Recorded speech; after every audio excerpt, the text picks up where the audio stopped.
कैसे हैं आप सब लोग। लेवल अप यानी सोलो लेवलिंग की एपिसोड 60 के साथ हाजिर हो। अगर आपने पिछली सारी 59 एपिसोड्स देखी हुई हैं, तो इसका मतलब आपको ये वीडियो पसंद आ रही है, तो वीडियो को लाइक कर दें, चैनल को सब्सक्राइब कर दें और कमेंट करके बताना मत भूलिएगा कि आपको वीडियो कैसी लगी।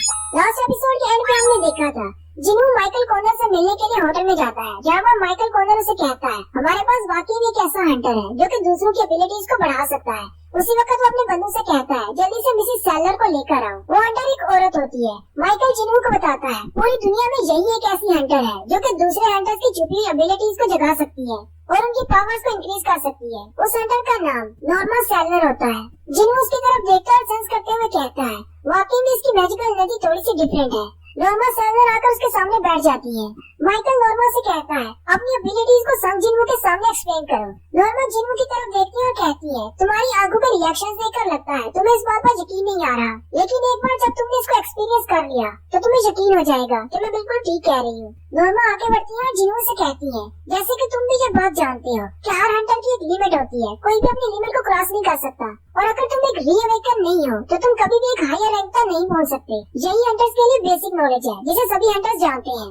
जिनू नॉर्मा से पूछता है क्या वाकई में तुम ऐसा कर सकती हो। नॉर्मा उसे कहती है हाँ मैं ऐसा कर सकती हूँ, मेरे स्किल्स ऐसे हैं जिससे मैं किसी की भी एबिलिटीज को जगा सकती हूँ, मैं किसी की भी अंदर की छुपी हुई पावर्स को इंक्रीज कर सकती हूँ, लेकिन उसके लिए 3 स्टेप्स होते हैं।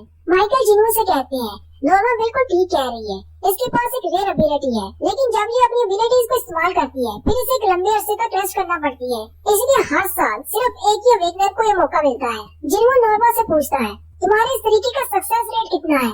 नॉर्मा जिनू से कहती है ये तो इंसान के अपने ऊपर डिपेंड करता है, लेकिन एक बार जब मैं अपने 3rd स्टेप को कंप्लीट कर लेती हूँ तो उस हंटर को अपनी बॉडी में 20% तक ज्यादा पावर महसूस होती है। बास केसेस में वो 30% तक भी स्ट्रॉन्ग हो सकता है। जिनू ये सुनकर हैरान हो जाता है, कहता है 20 to 30%, ये तो काफी ज्यादा है।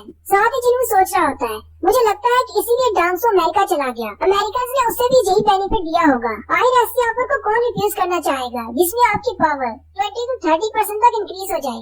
जिनू उनसे कहता है ये तो रेयर एबिलिटी है, अगर सारे हंटर्स को इसके बारे में पता चल जाए तो फिर तो बहुत ही बुरा होगा। माइकल उसे कहती है इसलिए नॉर्मा हमारे साथ कॉन्ट्रैक्ट में है, बाहर की दुनिया को इसके बारे में कुछ भी नहीं पता, हम इसे एक रीजनेबल अमाउंट देते हैं और ये हमारे लिए काम करती है, और हर साल सिर्फ हमारे चुने हुए हंटर्स को ही ये मौका मिलता है कि इसकी एबिलिटी से फायदा उठा सके। माइकल जिनू से कहती है ये सारी इन्फॉर्मेशन एक गिफ्ट की तरह है जो हम तुम्हें देना चाहते हैं। जिनू कहता है मुझे तो ये गिफ्ट से ज्यादा एक डील लग रही है। माइकल जिनू से कहते हैं अगर तुम यूनाइटेड स्टेट्स में आने के लिए राजी हो जाते हो और अमेरिकन हंटर बन जाते हो तो तुम्हें जो एबिलिटी गिफ्ट में मिलेगी सिर्फ यही नहीं, तुम अमेरिका में जिस भी गिल्ड को ज्वाइन करना चाहो उसका नाम बता दो, हम बंदोबस्त कर देंगे। साथ ही नॉर्मा जिनू से कहती है जल्दबाजी की कोई जरूरत नहीं, पहले तुम्हें थोड़ा सा डेमो देते हैं, चलो फर्स्ट स्टेप हम आज ही कंप्लीट करते हैं। जिनू उसकी बात सुनकर हैरान हो जाता है। नॉर्मा उसे कहती है हमने तुमसे कहा था ये गिफ्ट है और गिफ्ट फ्री में दिया जाता है। माइकल जिनू से कहती है हाँ बिल्कुल ये गिफ्ट है, क्या तुम इसको पर्सनली एक्सपीरियंस करना चाहोगे। जिनू उनसे कहता है क्या वाकई में ये बिल्कुल फ्री है, क्योंकि मैंने अभी तक अमेरिका जाने का कोई फैसला नहीं किया। नॉर्मा जिनू से कहती है अपना हाथ मुझे पकड़ाओ, फिर वो उसका हाथ पकड़ लेती है और उसे कहती है मेरी आंखों में देखो, ये हमारा 3 में से पहला स्टेप होने वाला है। जबकि माइकल अंदर ही अंदर खुश हो रही होती है और कहती है लड़का जाल में फंस चुका है, एक बार इसने नॉर्मा की एबिलिटीज को देख लिया, ये लाजमी तौर पर हमारे साथ जाने के लिए राजी हो जाएगा, हो सकता है ये अभी हमारे साथ कॉन्ट्रैक्ट को साइन कर ले। नॉर्मा कहती है जेजू आइलैंड की रेड बहुत ज्यादा खतरनाक थी। रियोची कोटो जो कि नेशनल लेवल का हंटर बनने वाला था वो भी इस रेड को कंप्लीट नहीं कर पाया, लेकिन इस लड़के ने वहाँ पर मौजूद सारे मॉन्स्टर्स को मार डाला, वो भी एक ऐसी स्पेशल एबिलिटी के साथ जिसके बारे में हमने कभी नहीं सुना। पता नहीं इसकी पावर की लिमिट क्या है, चलो इसकी बॉडी के अंदर जाकर देखते हैं इसकी लिमिट क्या है। नॉर्मा अपनी एबिलिटीज को यूज करती हुई जिनू की बॉडी के अंदर चली जाती है, लेकिन वहाँ पर सिर्फ डार्कनेस होती है। नॉर्मा अपने इनकी देखती है तो उसे कुछ भी दिखाई नहीं देता सिवाय अंधेरे के। जब वो ऊपर की तरफ देखती है तो ऊपर जिनू होता है और जिनू भी नॉर्मा को देख रहा होता है। ये देखकर नॉर्मा चिल्लाना शुरू कर देती है और जल्दी से जिनू की बॉडी से बाहर निकल आती है। वहीं पर उनके गार्ड जो कि नॉर्मा को चिल्लाते हुए देखकर जल्दी से जिनू के सर पे अपनी गन तान लेते हैं और कहते हैं तुमने इसके साथ क्या किया, आए वो चिल्ला क्यों रही है। माइकल चिल्लाकर गार्ड से कहते हैं कहीं तुम पागल तो नहीं होगे, क्या तुम्हें पता भी है तुम किस पर गन तान रहे हो। वो गार्ड परेशान होते हैं और माइकल से कहते हैं लेकिन मिसेस सैलर का क्या करें। माइकल उसे कहते हैं अगर तुम मिसेस सैलर को लेकर परेशान हो तो जाकर उसकी केयर करो, इसके ऊपर बंदूक मत तानो। साथ ही माइकल जिनू से माफी मांगते हैं और कहते हैं हमारे एजेंट्स को माफ कर दे, ये बहुत ज्यादा बेवकूफ है। जिनू वो भी बहुत ज्यादा हैरान होता है और मिसेस नॉर्मा से कहता है क्या आप ठीक है। माइकल आगे बढ़ते हैं और अपने एजेंट से कहते हैं अगर तुम्हारे एजेंट से इस तरह की हरकत थॉमस आंद्रे के सामने की होती तो हम सब लोग इस वक्त मारे जा चुके होते। हमेशा मेरी इस बात को याद रखना, दोबारा इस तरह की हरकत नहीं होनी चाहिए। फिर माइकल आगे बढ़ता है और मिसेस सेलर से कहता है, आपको तो बहुत ज्यादा पसीना आ रहा है, क्या हुआ? आप इतना ज्यादा घबरा क्यों गई हैं? माइकल जिनू से कहते हैं, मिसेस सेलर ठीक नहीं है, इसलिए तुम अभी के लिए चले जाओ, क्या हम तुमसे बाद में रब्ता कर सकते हैं? जिनू से कहता है, ठीक है, मैं अभी के लिए जा रहा हूँ। साथ ही वो एडम से कहते हैं, जिनू को इसके घर तक छोड़ा। जिनू के वहाँ से जाने के बाद माइकल सेलर नॉर्मा से पूछते हैं, क्या हुआ? हाय, तुमने ऐसा क्या देख लिया जो तुम इतना ज्यादा घबरा गई हो? मिसेस सेलर चिल्लाते हुए कहती है, वो एक किंग है और वो बहुत ज्यादा पावरफुल है। माइकल उसे कहता है, तुम्हारे कहने का मतलब क्या है? क्या वो एक नेशनल लेवल के हंटर के बराबर है? नॉर्मा सेलर उसे कहती है, नहीं, मुझे नहीं पता, मैंने ऐसा पहले कभी कुछ महसूस नहीं किया।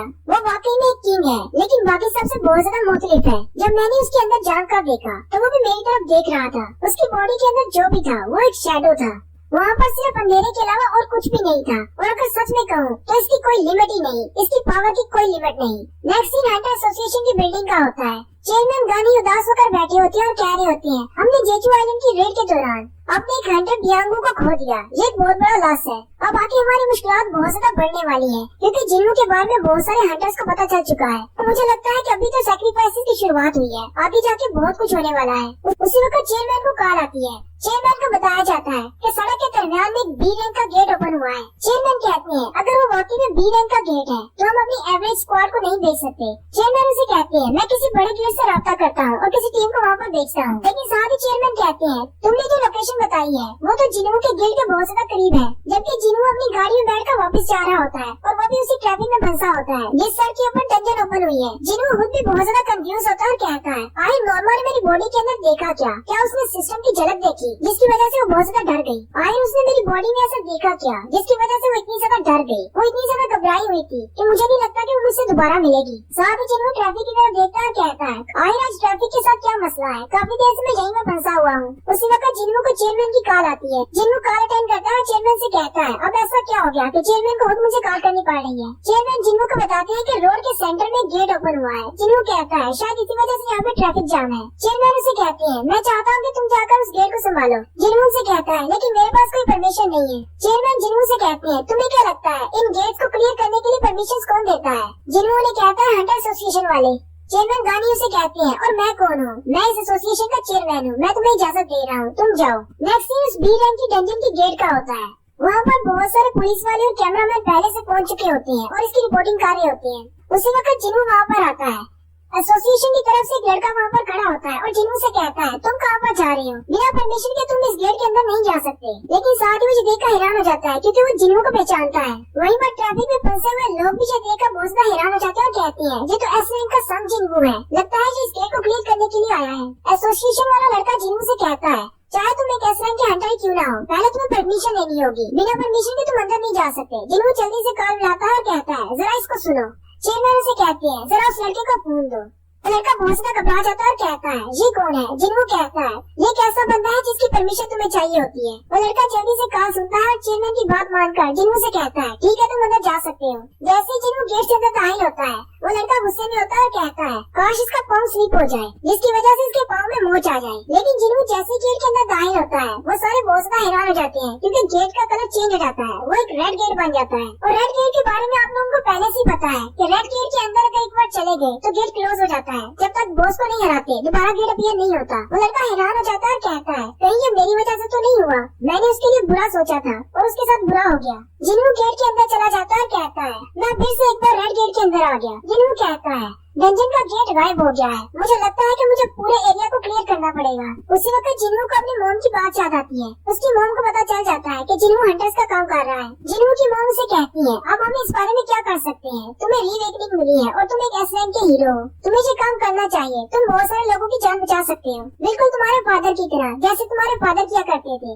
एक हंटर बनने से पहले तुम्हारे फादर एक फायर फाइटर थे। एक बार मैंने उन्हें लोगों की जान बचाते हुए देखा था, मुझे उसी वक्त उनसे प्यार हो गया और फिर हमने शादी कर ली। और क्योंकि तुम उनके बेटे हो, तुम भी बिल्कुल उन जैसे हो। बस कुछ ज्यादा करने की कोशिश मत करना। चिन्नू मुस्कुराता और कहता है, चलो शुक्र है, मॉम को मेरे हंटर होने से मसला नहीं है। वहीं पर चिन्नू सामने देखता है तो सामने बहुत सारे मॉन्स्टर्स निकल आते हैं। चिन्नू कहता है, ये तो कुछ ज्यादा नहीं है, मुझे लगता है कि मैं इस रेड गेट को सिर्फ एक टीम में क्लियर कर सकता हूँ। और वो अपनी शैडो सोल्जर्स को बाहर निकाल लेता है और शैडो सोल्जर्स और उनके दरमियान फाइट स्टार्ट हो जाती है। और यहीं पर एक बैकग्राउंड में स्टोरी भी चल रही होती है और वो कह रहे होते हैं, एक हंटर हंट करने के लिए पैदा होता है। एक हंटर का दुश्मन सिर्फ मॉन्स्टर्स ही नहीं होते, एक हंटर को अपना ख्याल भी रखना पड़ता है, कहीं एक शिकार करने वाला हंटर किसी दूसरे का शिकार न बन जाए। एक हंटर और एक मॉन्स्टर के दरमियान उनकी पोजीशंस किसी वक्त भी चेंज हो सकती हैं, इसलिए एक हंटर को हमेशा अलर्ट पे रहना चाहिए। हालांकि यहाँ पर हजारों की तादाद में शिकारी और शिकार है और ये हंटिंग कभी खत्म नहीं होगी और न ही इन हंटर्स में से कोई इस हंटिंग को खत्म करना चाहता है। नेक्स्ट सीजन में हंटर्स का शिकार करेंगे और एक मॉन्स्टर आ रहा है जो कि हंटर्स से भी ज्यादा पावरफुल है। और सीजन 1 के लास्ट पे उन 5 हंटर्स की शक्लें दिखाते हैं जो कि नेक्स्ट सीजन में आने वाले हैं, जो कि नेशनल लेवल के हंटर्स हैं या फिर उससे भी ज्यादा पावरफुल। इनमें से 2 को तो हम जानते हैं, एक का नाम थॉमस आंद्रे है जबकि दूसरा वो चाइना का हंटर है जिसे हमने शिप पर देखा था। और यहीं पर बहुत सारी मिस्ट्रीज के साथ लेवल अप के सीजन 1 का एंड हो जाता है। वीडियो की एक्सप्लेनेशन अच्छी लगी हो तो कमेंट करके जरूर बताइएगा और इस वीडियो को लाइक लाजमी कर दीजिएगा। चैनल को सब्सक्राइब कर दें, वीडियो को लाइक और शेयर कर दें। शुक्रिया।